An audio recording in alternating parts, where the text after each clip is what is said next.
After my son's funeral, his wife inherited everything, while I was left with a crumbling shack and told to leave my own home. My daughter-in-law, Serafina, even sneered. "Now go live with the pigs, you useless old woman," as I walked out. I just smiled, knowing she had no idea what was truly coming. This is my story. Like, share, and let me know where you're listening from. The world had stopped for me 3 weeks ago. My son, Liam, my only child, had been taken from me in an instant at the cruel age of 38.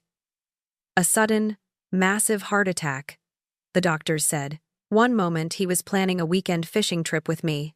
The next, he was gone. The shock had been a physical blow, leaving me breathless, stumbling through the days in a fog of disbelief and profound grief. My heart felt like a shattered glass sculpture, each beat sending fragments of pain through my entire being. I had buried my husband 20 years prior, but burying my son felt like burying a piece of my own soul. 3 days after the funeral, a mere formality in the grand scheme of my immeasurable loss, I found myself in the austere, quiet office of Mr. Davison, Liam's attorney. The air was thick with the scent of old paper and stale coffee, a stark contrast to the fresh scent of the lilies that had adorned Liam's coffin. I sat rigidly in an uncomfortable leather chair, my body aching, my mind a blank slate of numbness. My eyes, still red and swollen, stared unseeing at the polished mahogany desk, trying to comprehend that this was real, that Liam was truly gone. Beside me, in another equally stiff chair, sat Serafina Thorne, Liam's wife for the past 5 years. Even in my haze of grief, I couldn't ignore the palpable tension radiating from her. She fidgeted constantly, her manicured fingers tapping a nervous rhythm on her knee, her gaze darting around the room, settling on everything but me. There was no shared sorrow in her demeanor, no raw pain reflecting my own.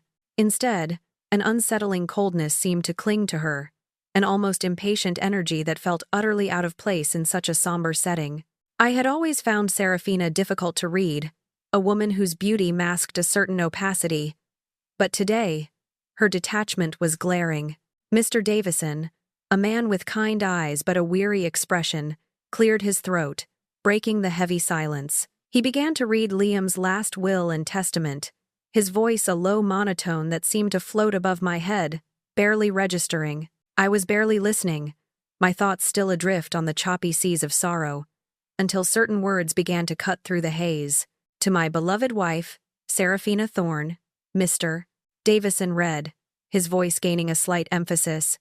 I bequeath our family home, located at 14 Willow Lane, along with all its contents, and the sum of $17 million from my personal accounts and investments. The numbers hung in the air, impossibly vast. $17 million. My head snapped up, my gaze involuntarily shifting to Serafina. Her fidgeting had ceased. Her eyes, fixed on Mr. Davison, held an expression that wasn't surprise, not even relief, but rather a chilling satisfaction. A small, almost imperceptible smirk played on her lips, quickly masked, but not before I saw it. It was a fleeting glimpse, but it was enough to send a cold shiver down my spine, piercing through my grief-induced numbness with a sudden, sharp prick of unease. Mr. Davison continued, now turning his attention, albeit briefly, to me. And to my dearest mother, he read, his tone softening slightly. I leave the property known as Willow Creek Cabin, located outside the city limits. Willow Creek Cabin. The name struck a discordant note. I knew of it, a small, dilapidated property Liam had inherited from his great-aunt years ago, mostly used for storage, and barely habitable. A wave of confusion washed over me, displacing the earlier unease. My inheritance, a tiny, crumbling cabin, while Serafina received the grand family home and a fortune that boggled the mind. Is that all? I whispered, the words barely audible, cracking with disbelief and a nascent hurt that began to override the omnipresent grief. My voice sounded foreign, thin, and lost. I struggled to comprehend. Was this a mistake? Had Liam forgotten me? Or had he truly intended such a disparity? Serafina finally turned to me, her face carefully composed into a semblance of sympathy. Her lips curved into a soft, almost pitying smile. "Oh, mother dear," she cooed, her voice saccharine sweet. "Liam always said you loved nature. Willow Creek will be such a peaceful retreat for you. All that fresh air, away from the hustle and bustle of the city." Her eyes, however, held no warmth, no genuine concern. They were as cold and sharp as winter ice. Then came the subtle implication, barely veiled, but unmistakable. "Of course," she continued, her voice dropping a notch. "It means you'll have to make arrangements to move out of our home as soon as possible. I'll need to start fresh, you understand. New beginnings, without reminders." The way she said reminders was laced with an unpleasant undertone, a suggestion that my very presence in the house was an unwelcome ghost of the past. In that moment, a profound and horrifying realization settled over me, heavy and cold as a tombstone. It wasn't about Liam's will. It was about Serafina. She wanted me gone. She had always wanted me gone. The our home she spoke of, the house that had been my sanctuary for 30 years, where I had raised Liam, where we had created countless cherished memories, was now hers completely. My son's death had not just robbed me of him, but of my home, my past, and, it seemed, my future. The days that followed were a blur of agonizing tasks. Each item I packed was a memory, a tangible piece of the life I was being forced to abandon. The faded photograph of Liam as a toddler, his first-grade art project, my husband's favorite armchair. Each object was carefully wrapped, not for a move to a new home, but for exile.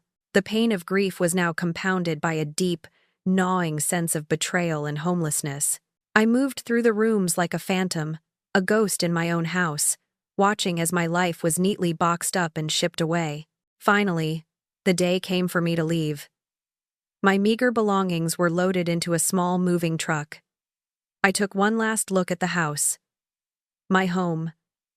The place where my heart had resided for decades. It was a beautiful, familiar sight, now stripped of its warmth, transformed into a cold symbol of my loss and Serafina's unexpected victory. As I stepped out onto the porch, carrying only a small handbag, Serafina emerged from the doorway, her earlier facade of sympathy completely gone. A cruel, triumphant sneer twisted her lips. "Well, finally," she drawled, her voice dripping with venom. "Now go live with the pigs, you useless old woman."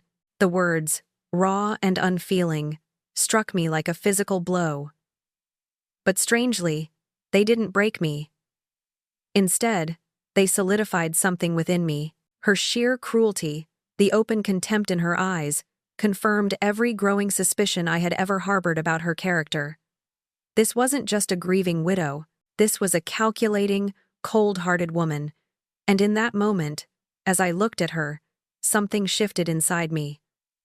The numbness began to recede, replaced by a steel resolve I hadn't known I possessed.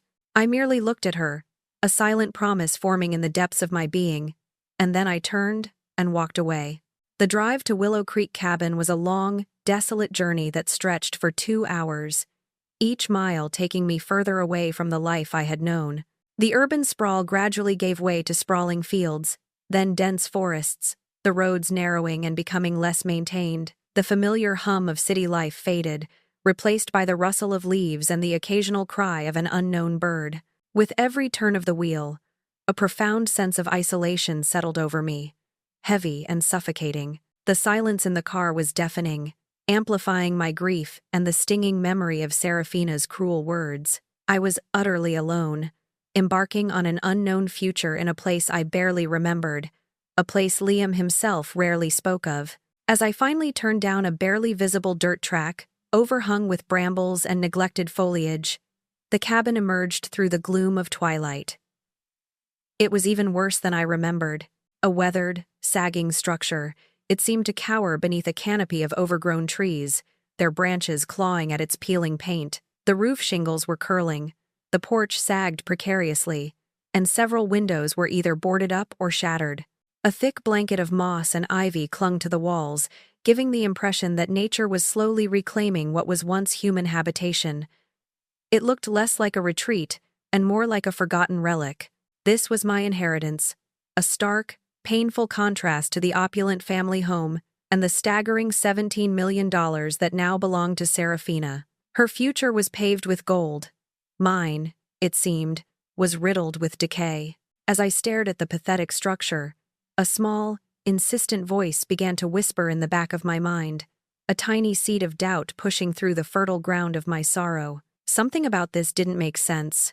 Liam, my kind, thoughtful, deeply loving son, wouldn't have left me in such a desolate state.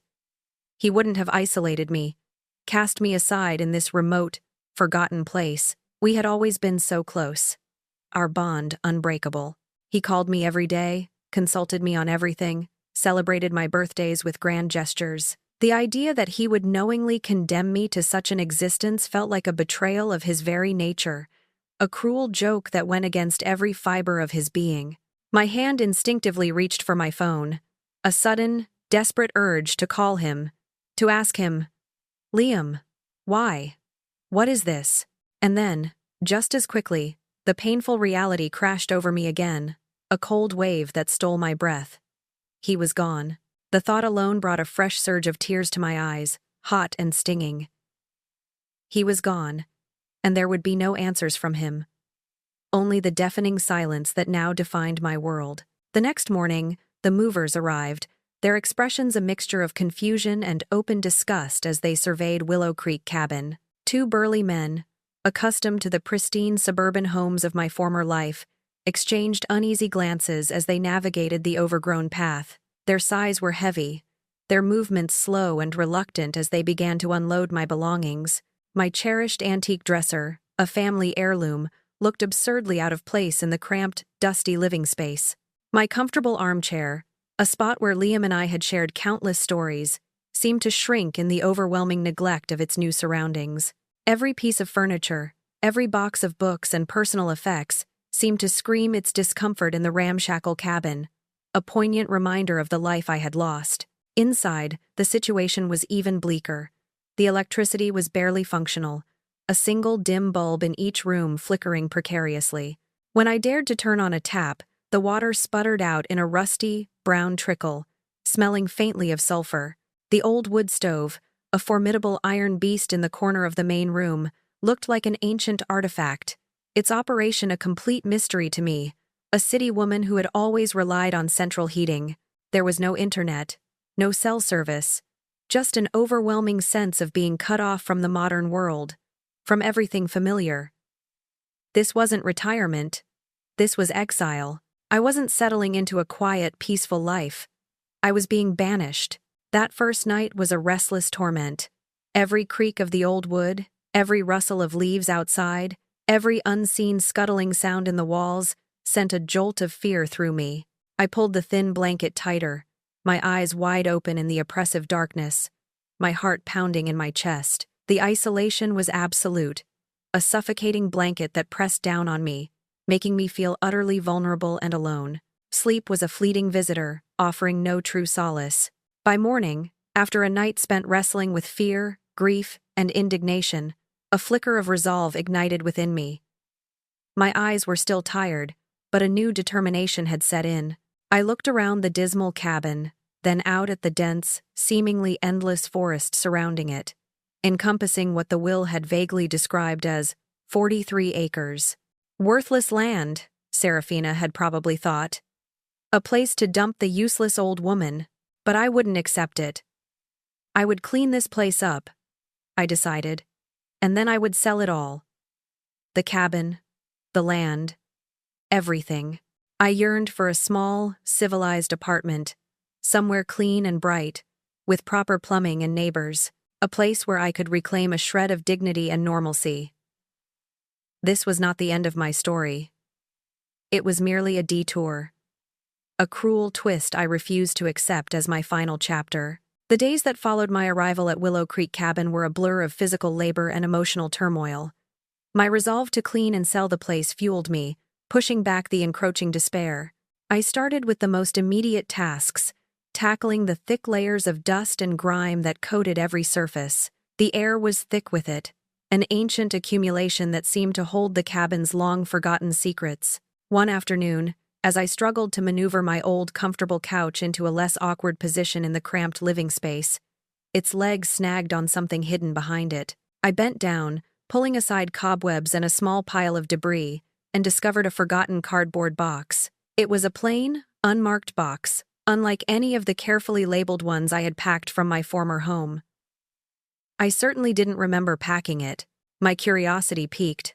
I pulled the box out. It was heavier than it looked, and when I opened it, I found it filled with old photographs and various documents. A wave of nostalgia, tinged with sadness, washed over me as I recognized the familiar script and faded images. These were Arthur's things, my late husband's personal effects.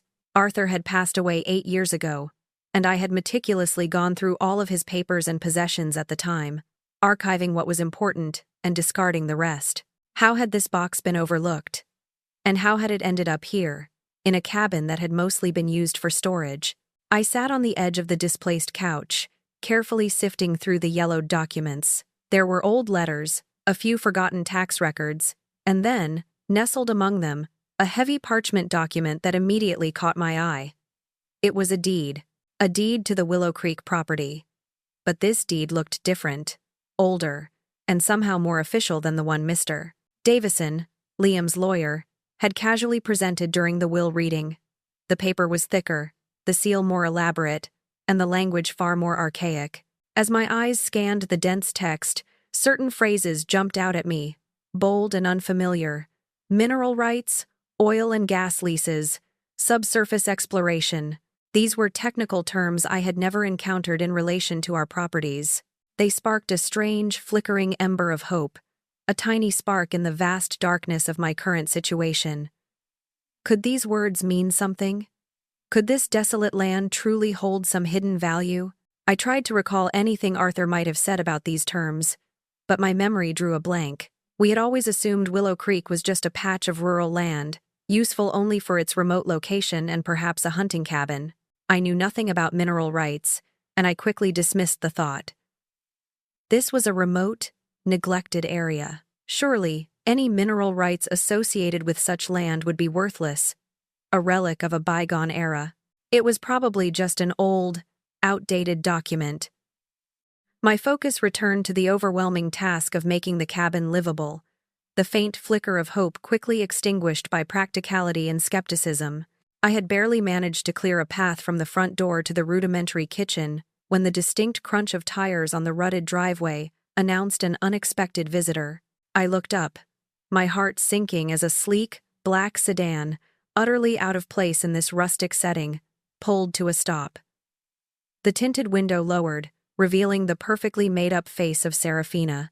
My daughter-in-law, looking as immaculate and cold as ever, emerged from the car, her designer clothes seeming to mock the rustic surroundings. "Well, mother dear," she purred, her voice carrying an artificial sweetness that made my teeth clench. "I just wanted to check in on you. Make sure you had everything you needed. You know, a good daughter-in-law worries about her widowed mother-in-law." Her words were a flimsy veil over a more sinister intent. Her eyes, sharp and calculating, weren't fixed on me. Instead, they were scanning the cramped, cluttered room intensely, darting from corner to corner, assessing every object. She wasn't here to check on me. She was searching for something. "I also wanted to make sure you weren't missing anything important," she added, her voice dropping slightly, the emphasis on missing and important chilling. A shiver ran down my spine. The words felt like a veiled threat, a reminder of her power and my vulnerability.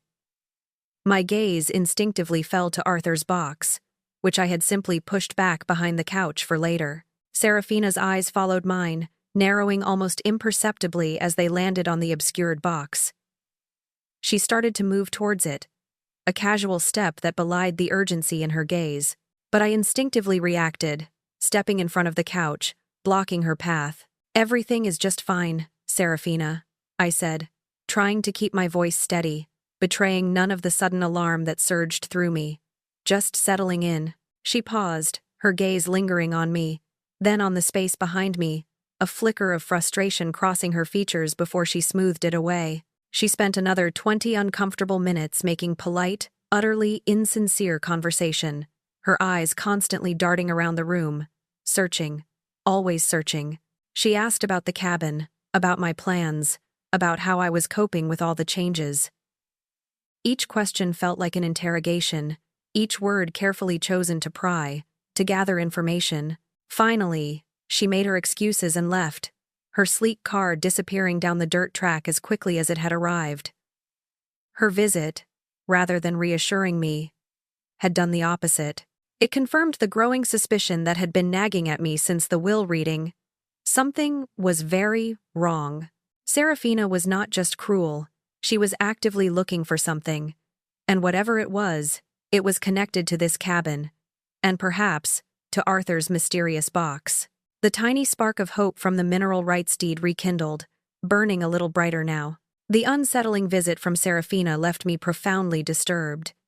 As soon as her car disappeared down the long, rutted driveway, I retrieved Arthur's box from behind the couch, my hands trembling slightly. Her intense scrutiny, her chilling words, and the way her eyes had darted towards this very box, all pointed to one terrifying conclusion.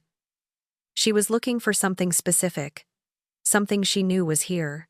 My initial dismissal of the old mineral rights deed now seemed naive, even foolish.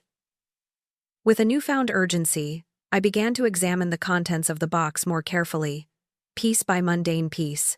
Most of the items were exactly what I had initially assumed.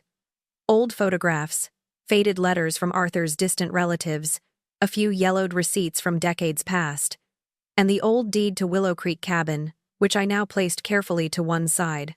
I sifted through them with a meticulousness born of growing suspicion, scrutinizing every corner, every crease, every loose piece of paper. The cabin was dark, illuminated only by the weak glow of a single bare bulb, casting long, dancing shadows that seemed to intensify the mystery. The wind howled outside, rattling the loose panes of glass in the old windows, a mournful soundtrack to my search. Just as I was about to give up, convinced there was nothing more, my fingers brushed against something hard and flat at the very bottom of the box, tucked beneath a stack of brittle newspapers. It was an envelope, wrapped tightly with a thick, worn rubber band.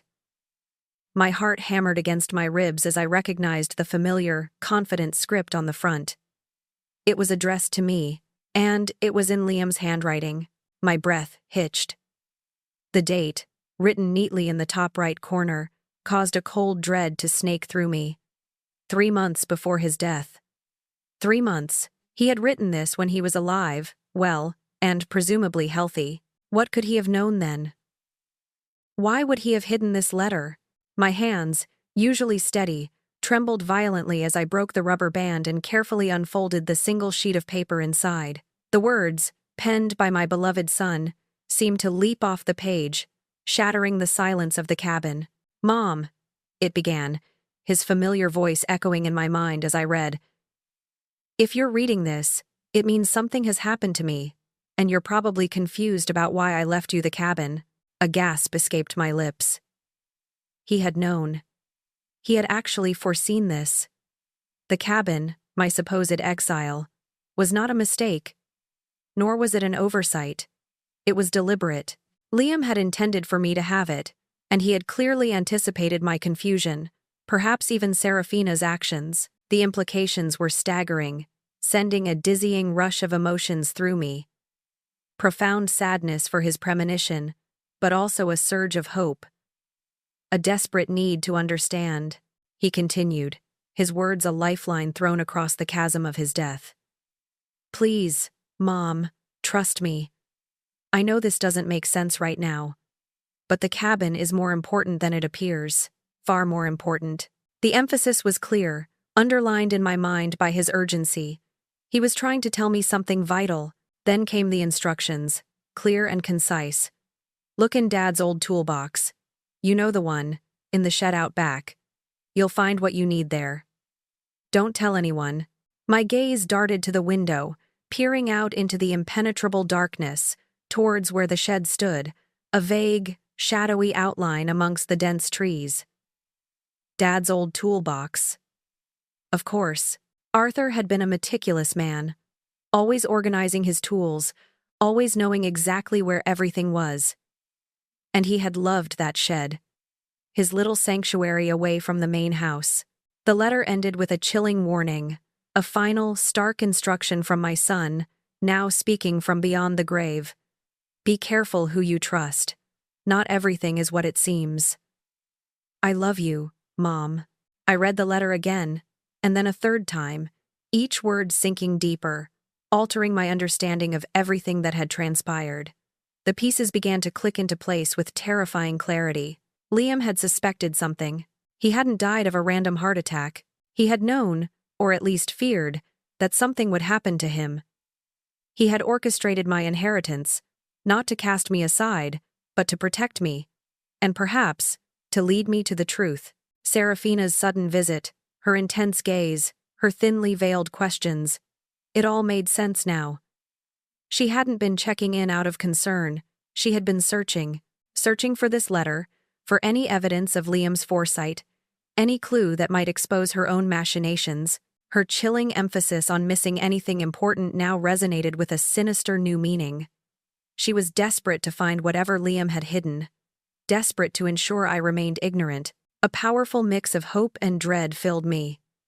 Hope that Liam had left me a way out, a path to justice, perhaps even a chance to understand the true circumstances of his death, and dread, a cold, insidious fear about what he had stumbled upon, what secret was so dangerous that it had driven him to such precautions, and what Serafina was so desperate to conceal. The wind rattled the old cabin's windows once more, a lonely sound in the vast wilderness, but I no longer felt defeated. I felt a surge of strength, a fierce protectiveness for my son's legacy. My hands clenched the letter, the paper crinkling softly. The darkness outside no longer felt quite so threatening. My task was clear, my purpose rekindled. Tomorrow, I would find that toolbox. If you're captivated by this unfolding mystery, please keep watching to uncover the full truth. Like this story, share it with others, and subscribe so you don't miss a single part of what happens next. The night passed in a torturous haze of anticipation and dread. Liam's letter, carefully folded and tucked into my dressing gown pocket, felt like a burning presence against my skin. Every rustle of leaves outside, every creak of the old cabin, seemed amplified, each sound a potential threat. Sleep was an impossible luxury. My mind raced, piecing together fragments of memory. Liam's words, Serafina's chilling visit. The air was thick with unspoken questions, with the terrifying weight of what I might uncover. As the first sliver of dawn painted the sky in pale grays and purples, I was already up, dressed, and moving, with a renewed sense of purpose. The cold morning air stung my cheeks as I stepped outside, my breath clouding in front of me. The shed, half hidden by a tangle of overgrown bushes and thorny brambles, looked even more ominous in the weak light. It was a forgotten structure, an afterthought in the remote landscape. Yet, it held the key to Liam's final message, to the truth he had tried so desperately to convey. Pushing open the creaking, warped wooden door, I was met with a thick, musty smell of damp earth and decaying wood. The air inside was heavy with dust, illuminated by slivers of light filtering through cracks in the walls. Cobwebs, thick and glistening, draped from every corner, swaying gently in the faint breeze I had just let in. Tools of various sizes and ages hung from rusty hooks on the walls, a silent testament to Arthur's industriousness. My eyes scanned the cluttered space, searching for the familiar flash of red. And there it was, tucked away in the far corner, beneath a dusty workbench, Arthur's old red metal toolbox. It was exactly as I remembered it, scuffed and worn, each dent telling a silent story of a project completed, a repair made. It was heavy with memories, the weight of my late husband's presence palpable in the small, enclosed space. I pulled it out, clearing a space on the workbench, and with a deep breath, flipped open the two metal clasps. The lid groaned open, revealing the neatly organized top tray, filled with wrenches and screwdrivers. The familiar scent of metal and old oil mingled with a faint, almost ghostly hint of Arthur's cologne, a scent that brought tears to my eyes even as my heart pounded with urgency. I lifted the top tray, my hands shaking uncontrollably, half expecting nothing, half dreading what I might find, and there it was. Nestled underneath, protected by a layer of old rags, sat a thick manila envelope and a small, antique-looking brass key. The key was plain, unremarkable, yet it felt heavy with significance in my palm. My fingers trembled as I reached for the envelope, the paper rough and weighty against my skin. I pulled out the contents. The first document was a geological survey report. My eyes quickly scanned the date. 6 months before Liam's death. It was detailed, filled with complex scientific jargon and intricate diagrams I couldn't fully comprehend. But certain phrases, highlighted in what looked like Liam's own hand, screamed for my attention. Significant petroleum deposits, estimated reserves in the multi-millions of barrels, commercial viability confirmed. My head reeled. 50 million. The land Liam had left me, the worthless Willow Creek cabin, wasn't worthless at all. It was sitting on a fortune. The next document I pulled out confirmed the staggering implication. It was an official offer letter from Blackstone Energy Corporation, a well-known energy giant. The date was only 4 months before Liam's death, just after the geological survey was completed. The offer was explicit. Blackstone Energy wanted to purchase the mineral rights to the Willow Creek property for a colossal sum. $50 million. My breath caught in my throat. 50 million. The number felt utterly unreal, incomprehensible. My mind struggled to process it, to reconcile this immense wealth with the dilapidated cabin and my current impoverished state. But the most devastating discovery was yet to come. Beneath the offer letter, carefully folded and secured, was another legal document. It was a copy of Liam's real will. Dated 1 week before his death, my hands began to shake violently, the words on the page blurring through the sudden onset of tears. This will reverse everything. The cabin, with its newly revealed mineral rights, was now unequivocally mine. Serafina, in this updated version, received only the family home and a paltry $200,000. The disparity was not just significant, it was a complete overturning of the will Mr. Davison had read.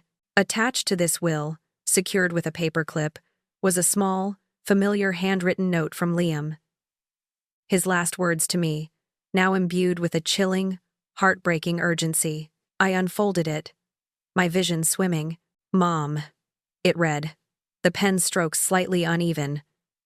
"I discovered Serafina has been slowly poisoning me. I have proof. But I'm not sure how much time I have left. If something happens to me, this is your insurance policy." The key opens a safety deposit box at First National Bank. Box 247. Everything you need is there. I love you, Michael. The world tilted. The shed. The ground beneath my feet. Everything spun. The words crashed over me, a tidal wave of horror and grief that was almost unbearable. Poisoning. My son, Serafina. Michael, the name he had only ever used when he was deeply serious, deeply troubled. He hadn't died of a heart attack. He had been murdered by his own wife, my daughter-in-law, the woman I had welcomed into our family, all for greed, for the millions hidden beneath this very land. The weight of it, the sheer, unimaginable betrayal, threatened to crush me. My son, my beautiful, kind Liam, had spent his last days knowing he was being slowly poisoned, struggling to leave me the truth, to ensure justice. The rage that surged through me was unlike anything I had ever experienced, a searing inferno that burned away all my grief, all my fear. Serafina. She had not only robbed me of my home and tried to cast me out, but she had murdered my son. The brass key in my hand, now cold and sharp, felt like a weapon. I had barely finished reading Liam's harrowing note, the words slowly poisoning me, still echoing in my ears, when the familiar crunch of tires on the driveway sent a fresh wave of panic through me. Serafina's sleek black sedan. She was back. My heart pounded, a frantic drum against my ribs.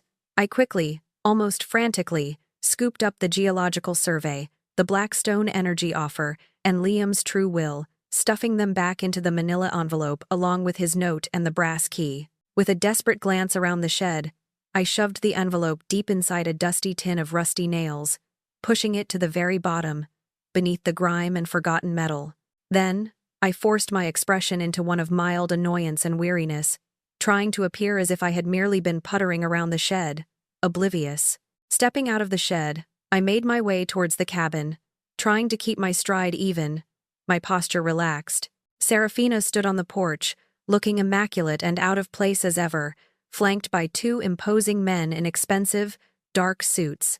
One was tall and slender, with a predatory gleam in his eyes. The other, shorter and broader, with a perpetually condescending smirk. My stomach churned, a cold premonition settling over me. "Mother dear," Serafina purred, her voice dripping with an almost theatrical sweetness that grated on my nerves. "What a surprise to find you so industrious this morning. You remember Mr. Davison, of course." She gestured to the taller, familiar lawyer. "And this is Mr. Gregory Stone, from Riverside Development. He heard about your unique property and thought it might be of interest." Gregory Stone stepped forward, extending a hand that felt cold and clammy in mine. His smile didn't reach his eyes. "Mrs. Thorne," he began, his voice smooth and practiced. "We understand you've recently inherited these 43 acres. We specialize in rural land acquisitions, and we'd be interested in making you a rather generous offer." "An offer?" I feigned mild surprise, my mind racing, remembering the $50 million mentioned in the Blackstone energy document. "Yes, indeed," Mr. Stone continued, his eyes flicking to Serafina for a split second. "We're prepared to offer you $75,000 in cash. A quick closing, no hassle, and you can be rid of this rustic lifestyle. Think of it as a fresh start, a comfortable sum for your golden years." He paused, letting the number hang in the air, clearly expecting me to jump at it. $75,000. For land that held $50 million in mineral rights. The audacity of it was breathtaking. I looked at Serafina. Her eyes, usually so composed, held a flicker of intense anxiety, barely concealed behind her polite facade. She was subtly biting the inside of her cheek, her gaze fixed on me, willing me to accept. It was clear now. She needed me to sell. She needed me to sell before I discovered the truth, before I opened that toolbox, before I realized the true value of what Liam had left me. Her urgency was palpable, a desperate energy barely contained. "That's very generous, Mr. Stone," I said, my voice carefully modulated to betray nothing of the storm raging inside me. I was proud of the even tone I managed, but I'm not interested in selling right now. Gregory Stone's practiced smile faltered, replaced by a slight frown. "Mrs. Thorne, with all due respect, this property needs a lot of work. Extensive repairs, plumbing, electrical. The cost alone would outweigh its market value. $75,000 is a more than fair offer for undeveloped, hard-to-access land like this. It's truly a burden, not an asset." He gestured dismissively at the cabin, his tone condescending. Serafina seized the opportunity, stepping forward with a perfectly crafted expression of false sympathy.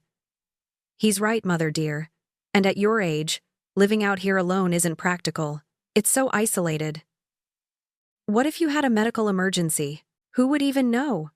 Her voice was soft, concerned, but the underlying threat was unmistakable, chilling me to the bone. "What if you had a medical emergency?" The words hung in the air, a thinly veiled warning.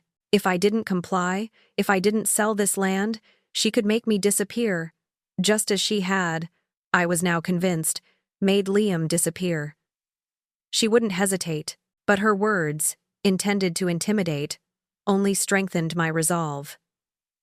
The fire of fury that had ignited in the shed now burned brighter, fueled by her brazen cruelty. I looked at her, meeting her cold gaze with one that I hoped was equally unyielding. "I appreciate your concern, Serafina," I said, my voice steady, "but I'm not ready to make any decisions about the property just yet. I'll need some time to think." Gregory Stone exchanged a glance with Mr. Davison, a subtle irritation on his face. He made a few more attempts to pressure me, citing unique market opportunities and limited-time offers, but I simply repeated my polite refusal. Finally, with thinly disguised frustration, the three of them retreated to the black sedan. Serafina cast one last, icy glare my way, a silent promise of retribution, before sliding into the passenger seat. As the car vanished down the driveway, leaving only a cloud of dust and the faint scent of exhaust fumes, I felt a tremor run through me. I gripped the small brass key in my pocket, its cold metal a tangible link to my son. Serafina wasn't just a greedy gold digger, not just a manipulative woman who wanted my home. She was a calculating, cold-blooded murderer. The realization was horrifying, but it also brought a strange clarity.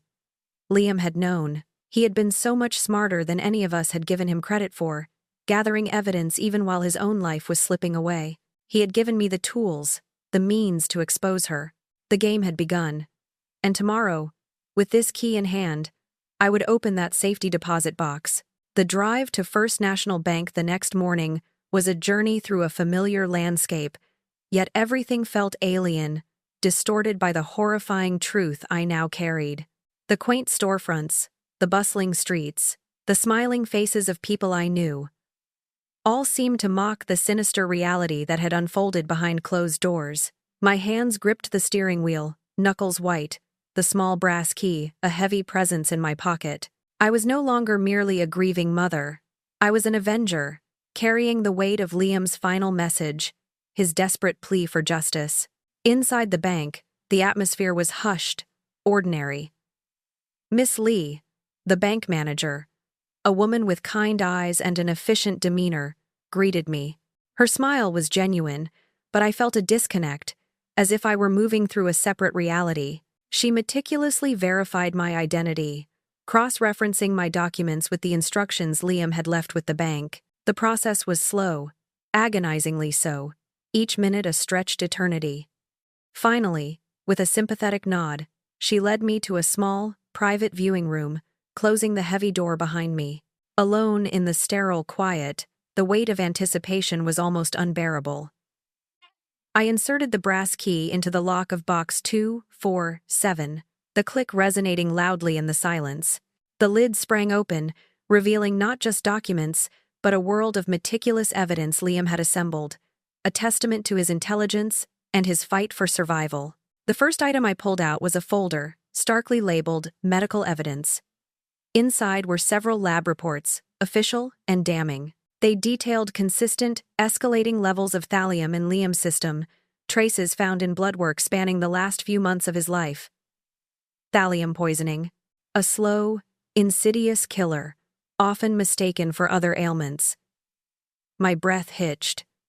Serafina hadn't just accidentally caused his death. She had systematically, deliberately, murdered my son. The confirmation was a physical blow, a fresh wound tearing through my already fractured heart. Next was a folder titled Financial Records. Here, Liam had meticulously documented Serafina's illicit activities. There were bank statements, wire transfer confirmations, and copies of receipts detailing nearly $3 million that Serafina had systematically siphoned from their joint accounts and funneled into various offshore accounts. She wasn't just after the mineral rights. She had been bleeding him dry for months, planning her escape, her new life of luxury, all funded by my son's wealth and, ultimately, his death. But the most damning evidence, the one that made my blood run cold, was a small USB drive. With trembling hands, I inserted it into the small laptop the bank provided for viewing documents. The screen flickered, then came to life, revealing a series of dates and times. I clicked on the earliest file. It was surveillance footage, clearly taken from hidden cameras within their home. The first clip showed Serafina in their kitchen, casually dropping a tiny white pellet into Liam's morning coffee before stirring it with a saccharine smile.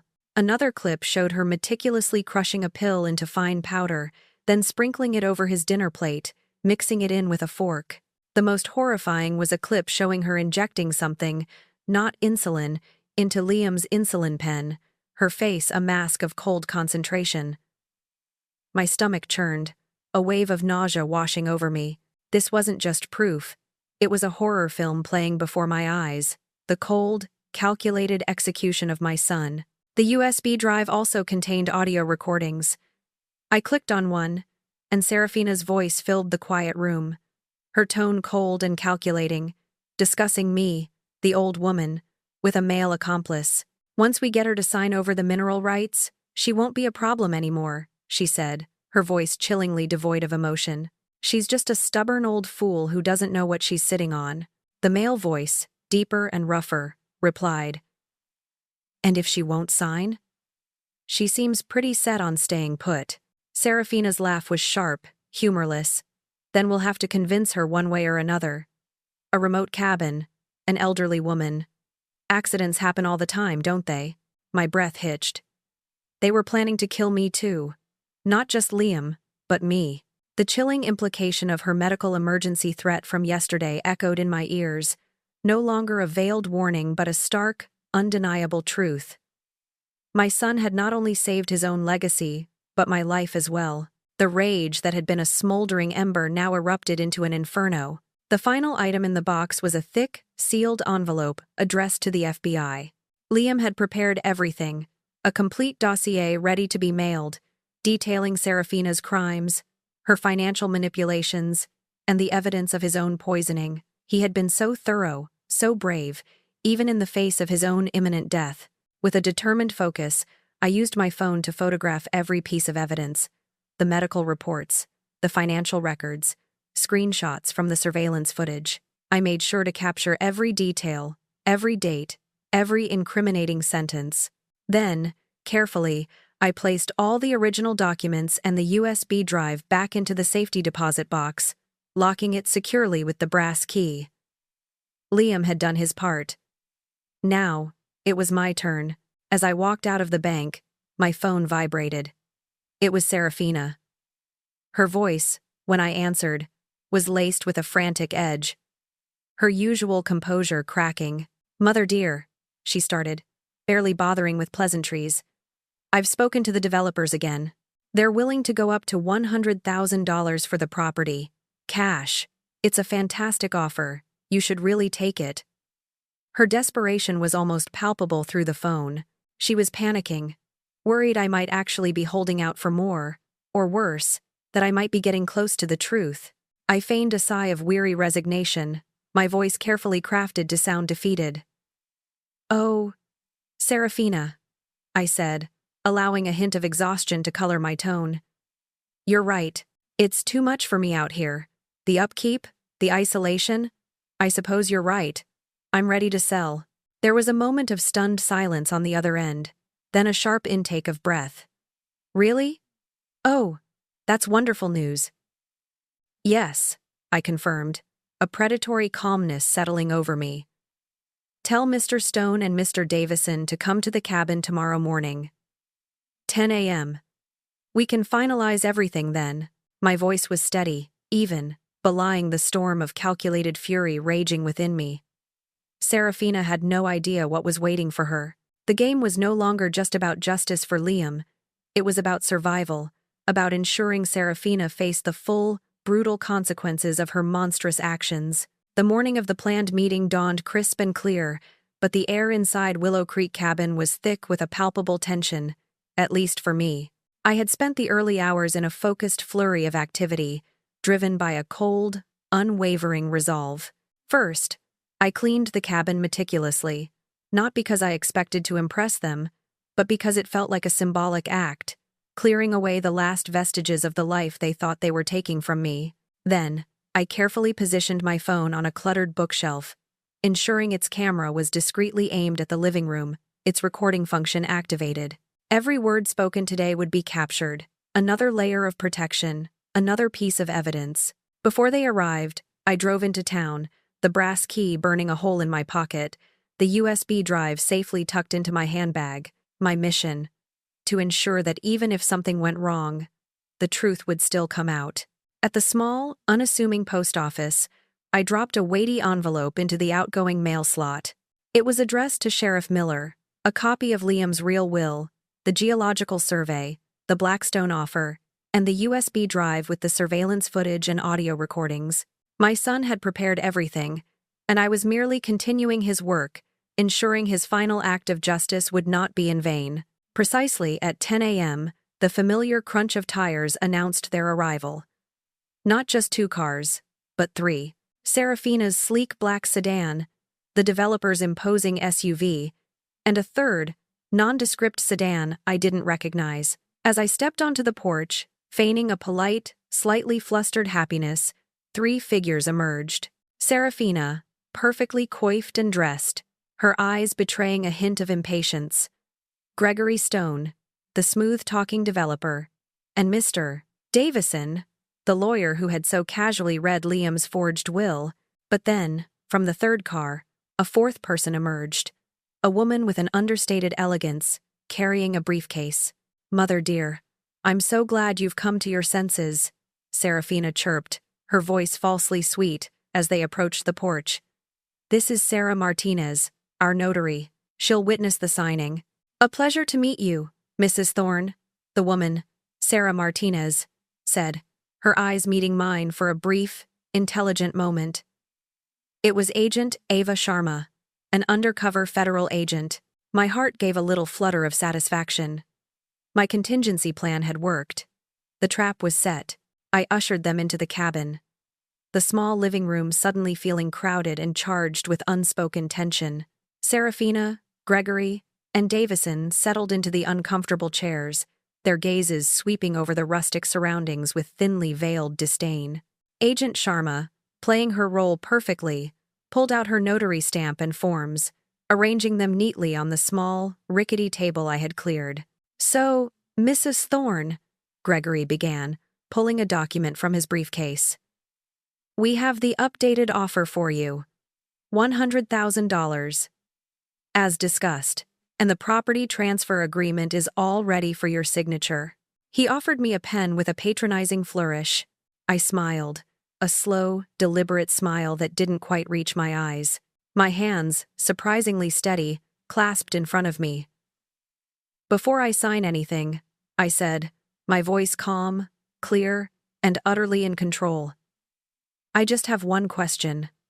I'm curious, really. Why are you all so incredibly interested in 43 acres of worthless forest land?" The temperature in the room seemed to drop several degrees. Serafina's strained smile tightened, barely holding. Gregory's eyes narrowed, a flicker of suspicion replacing his usual smooth confidence. Mr. Davison shifted uncomfortably in his seat. "It's not worthless, Mrs. Thorne," Gregory said carefully, his voice losing some of its practiced ease. "It has significant development potential." "Development potential?" I arched an eyebrow, my gaze locking onto Serafina, who was now visibly paling. "Oh, I see. And that wouldn't have anything to do with the $50 million worth of oil deposits sitting right under my property, would it?" The silence that followed was deafening, thick with shock and a sudden, crushing realization. Serafina gasped, a small, choked sound. Gregory's jaw tightened, his eyes darting frantically between me and Serafina. Mr. Davison looked like he wanted the floor to swallow him whole. I reached up, pulling my phone from the bookshelf. Its red recording light was still steadily blinking. I held it up, displaying the screen for them all to see. "And did you know?" I continued, my voice steady, betraying no hint of the tremor in my hands, "that this has been recording our entire conversation?" Serafina's composure shattered completely, her face contorted into a mask of pure fury and terror. "You don't know what you're doing, Eileen," she shrieked, her voice shrill, unrecognizable. "You're in over your head." I met her wild, desperate gaze, my own eyes cold as ice. "Am I?" I asked, my voice dangerously soft. "Because it seems to me like I know exactly what I'm doing. Just like my son knew what he was doing when he painstakingly hid evidence of his own murder." Gregory Stone instinctively recoiled, his face now a mask of horror, slowly backing away from Serafina. Agent Sharma, still maintaining her notary facade, subtly adjusted her position, her hand moving towards her briefcase. Serafina, however, took a step closer to me, her mask completely gone, replaced by raw, unbridled hatred. Her eyes blazed, and her lips curled back in a snarl. "You can't prove anything," she hissed, but her voice lacked conviction, trembling with barely contained fear. "Actually, Serafina," I replied, my voice rising slightly, imbued with the full weight of my grief and rage. "I can prove everything. The thallium poisoning, the forged will you tried to pass off, the millions you siphoned into your offshore accounts, the surveillance footage of you actually administering the poison. All of it." Serafina's face, now devoid of any pretense, was a terrifying mask of pure malice. Her eyes, once so carefully composed, blazed with a cold, predatory fire. "You think you're so clever, Eileen?" she sneered, her voice dripping with contempt. Michael was weak, so sentimental. He believed in love and family, in a legacy. So foolish. "He saw enough," I countered, my own voice surprisingly steady despite the tremor of fear that threatened to overwhelm me. "He gathered evidence. He changed his will. He made sure you'd never get away with this." A chilling, humorless laugh escaped Serafina's lips. It was a sound that seemed to scrape against my very soul. "Evidence? Oh, Eileen, dear. I've known about Michael's little investigation for months. I was 3 steps ahead of him. Always." My blood ran cold as she began to detail her intricate web of deceit.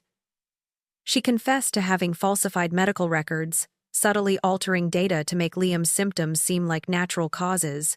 She had tampered with his blood tests, switching samples, ensuring that the thallium would go undetected. She even admitted to manipulating Liam's own surveillance cameras, the very ones he believed were capturing her crimes. "I made sure Michael's cameras captured exactly what I wanted them to capture," she gloated, her eyes glinting with wicked triumph.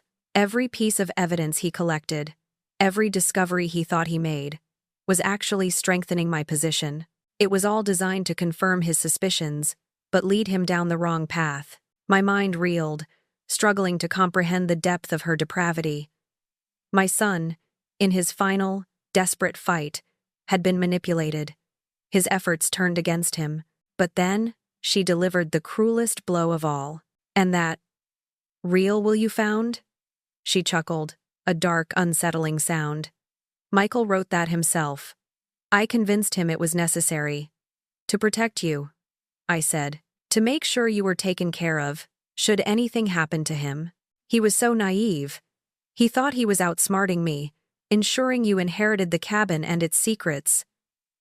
In reality, he was simply playing his part in my carefully constructed play. Every piece of evidence Liam left you was part of my elaborate trap. The best part is that Michael died believing he'd outwitted me. The revelation struck me like a physical blow. Liam's sacrifice, his desperate ingenuity, all of it had been twisted, subverted by Serafina's insidious machinations. He had died thinking he had protected me, when in truth, he had been led to his death. And I, to mine. As if to punctuate her confession, Serafina reached into her handbag and pulled out a small, almost invisible vial. "And now, Eileen," she said, her voice dropping to a menacing whisper, "it's your turn to join him. That coffee you enjoyed this morning? I made sure it was extra strong. And extra deadly." She smiled, a truly evil, triumphant expression. "Concentrated thallium. You've got maybe 20 minutes, give or take. Then, complete cardiac arrest. No pain, no struggle. Just a peaceful end to a useless life." My vision blurred. A sudden, dizzying wave of nausea washed over me. My legs, which had held me steady through so much, suddenly failed. The phone, still recording on the bookshelf, clattered to the floor, its red light blinking mockingly. I instinctively grasped for the edge of the table, but my fingers slipped. Serafina watched, her eyes devoid of mercy. She then pulled a folded piece of paper from her bag and laid it gently on the table next to me. "Everyone will believe you committed suicide, Eileen," she gloated, her voice a cruel caress. "Grief over your son's death, isolated out here in the wilderness. It's perfectly believable." The note, obviously forged, detailed my supposed despair and my decision to end it all. With one final, triumphant sneer, Serafina turned and calmly walked out of the cabin, leaving me to die. The door clicked shut, sealing my fate. As the darkness threatened to consume me, a single, desperate thought cut through the fog. The letter. The letter to Sheriff Miller, already mailed. It was my only hope. My phone, lying on the floor, suddenly vibrated. I gasped, struggling to reach it, my fingers fumbling. "Hello?" I croaked, my voice barely a whisper. It was Sheriff Miller. "Mrs. Thorne? I just got your letter. It's quite a story. Are you all right? You sound poisoned." "Serafina. Thallium. In my coffee." I gasped, the words barely forming, my consciousness rapidly fading. Suddenly, the quiet of the cabin was shattered by the distant wail of sirens, growing louder with terrifying speed. Paramedics burst through the door, followed by Sheriff Miller and Agent Sharma. A frantic fight for my life began. A blur of needles, IVs, and desperate medical intervention. Serafina had made one crucial miscalculation. She had assumed my small frame and my daily habit of strong coffee meant a higher dosage would be quickly lethal. Instead, my body's tolerance to caffeine and my metabolism, combined with the quick action of the authorities, gave me a fighting chance. I survived. The next morning, from my hospital bed, Sheriff Miller explained everything. The FBI had actually been watching Serafina for months. She wasn't just a simple gold digger. She was a black widow, a serial killer who had married and systematically poisoned wealthy men 3 times before Liam. Agent Ava Sharma, the notary, was indeed an undercover federal agent who had been part of the task force investigating Serafina for years, patiently building a case. My desperate letter to Sheriff Miller had simply accelerated their timeline. My recording of Serafina's confession, combined with their extensive surveillance, including her discussions about planning to kill me, provided the irrefutable evidence they needed. Serafina was arrested that very day at the luxurious spa where she was building her airtight alibi. Faced with the overwhelming evidence, including my chilling recording of her confession, she was swiftly charged and, after a brief, sensational trial, sentenced to life in prison. Liam's real will was honored. I inherited not just the house, but also the mineral rights to Willow Creek, which, it turned out, were actually worth a staggering $72 million. I sold the mineral rights, establishing a foundation in Liam's name, but I kept the cabin. It had been his final act of love, and I transformed it into a peaceful, beautiful sanctuary, a quiet retreat where I could feel his presence. A text came through from Agent Sharma, confirming that the FBI had recovered over $50 million Serafina had stolen from her previous victims, ensuring some measure of justice for those families as well. Sheriff Miller later confirmed that Serafina faced additional murder charges for the deaths of her other husbands, ensuring she would never again walk free. Holding a faded photograph of Liam, his kind smile looking back at me, I whispered, "We got her, sweetheart. She'll never hurt anyone else. You saved me, and you brought her to justice." Liam's love, reaching back from beyond the grave, had saved me from Serafina's clutches and ensured that a cunning, calculating killer would finally face the consequences of her monstrous crimes.